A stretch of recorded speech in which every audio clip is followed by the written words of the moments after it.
नमस्कार, परभणी न्यूज मध्ये आपलं स्वागत करतो। मी दिलीप बनकर। पाहूया आजच्या ठळक घडामोडी।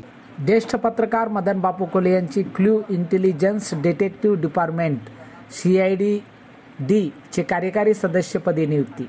परभणी सामाजिक व पत्रकारिता क्षेत्रामध्ये संपूर्ण जीवन व्यतीत करत असलेले इंडियन रिपोर्टर्स असोसिएशन इंटरनॅशनल नवी दिल्लीचे महाराष्ट्र प्रदेशाध्यक्ष ज्येष्ठ पत्रकार मदन बापू कोले यांची केंद्र सरकारच्या गृह मंत्रालयाच्या विविध उपक्रम समाजाच्या शेवटच्या घटकापर्यंत पोहोचून समाजातील विविध घटकांना न्याय मिळवून देणाऱ्या क्ल्यू इंटेलिजन्स डिटेक्टिव्ह डिपार्टमेंट सुराग खुफिया जासूस विभागाच्या कार्यकारी सदस्यपदी नियुक्ती झाली आहे।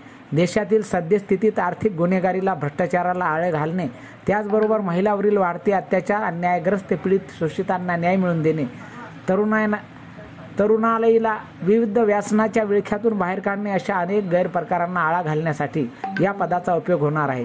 मदन बापू कोले यांनी गुरुवर्य पत्रकार महर्षी कैलासवासी देग उर्फ काकासाहेब रसाळ व डॉक्टर रवींद्र रसाळ यांच्या सहवासात नांदेडच्या दैनिक गोदातील समाचारद्वारे पत्रकारितेची सुरुवात करून गेल्या 53 वर्षापासून पत्रकारिता व समाजसेवा नांदेड, परभणी, हिंगोली, लातूर जिल्ह्यामध्ये कार्यरत आहेत। विद्यार्थी जीवनापासून समाजसेवेचे वृत्त हाती घेऊन निस्वार्थपणे विविध क्षेत्रातील संघटनात्मक कार्यावर भर देत वयाच्या अमृत महोत्सव पार करूनही संघर्षमय जीवन जगत सायकलवर भ्रमण करत मदन बापू कोले समाजसेवा पत्रकारिता करत आहेत। त्यांच्या कार्याची दखल घेऊन वेळोवेळी अनेक नामवंत संस्था संघटनांनी त्यांना डॉक्टर बाबासाहेब आंबेडकर समाजभूषण, जीवनगौरव, आदर्श पत्रकार, संपादक रत्न आदी विविध पुरस्कार, मानपत्र देऊन गौरवले आहे। वरील CID कार्यकारी सदस्यपदी पदावरील नियुक्तीमुळे मदन बापूचा कार्याचा सन्मान झाला आहे।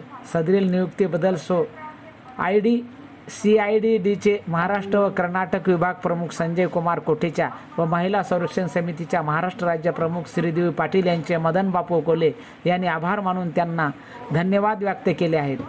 मदन बापू कोले यांच्या या नियुक्तीमुळे त्यांच्या जीवनभरातील सायकलवर भ्रमण करीत असलेल्या कार्याचा निश्चितच गौरव झाला असल्याची भावना सायकल दिन 3 जून निमित्त व्यक्त करण्यात येत आहे व मित्र परिवारातर्फे अभिनंदन केले जात आहे।